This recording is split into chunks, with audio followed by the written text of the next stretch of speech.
প্রকৃতি আমাদের দিয়েছে অনেক পুষ্টিকর খাবার। তার মধ্যে একটি হলো আখরোট। ছোট্ট এই বাদামটি কিন্তু আমাদের শরীর ও মস্তিষ্কের জন্য খুবই উপকারী।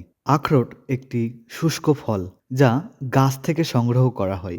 এর খোসার ভেতরের অংশ দেখতে অনেকটা মানুষের মস্তিষ্কের মতো লাগে। আর মজার বিষয় হলো এটি সত্যিই মস্তিষ্কের জন্য দারুণ উপকারী। আখরোটে রয়েছে omega 3 fatty acid, protein, vitamin E এবং অ্যান্টিঅক্সিডেন্ট।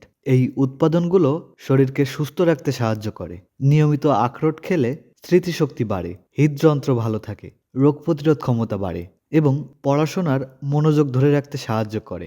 এবার জানবো আখরোট খাওয়ার উপায়। আখরোট কাঁচা খাওয়া যায়। তাছাড়া দুধের সাথে সালাদ হিসাবে বা মিষ্টির সাথেও খাওয়া যায়। তবে দিনে ২ থেকে ৩টি আখরোটই যথেষ্ট। সুস্থ থাকতে চাইলে প্রতিদিনের খাবারে আখরোট রাখুন। ছোট্ট বাদাম বড় উপকার। ভিডিওটি এই পর্যন্তই। ভিডিওটি ভালো লাগলে লাইক, কমেন্ট, শেয়ার এবং হেলথ রিস্টার্ট চ্যানেলটি সাবস্ক্রাইব করতে ভুলবেন না। আমাদের সাথেই থাকুন। ধন্যবাদ।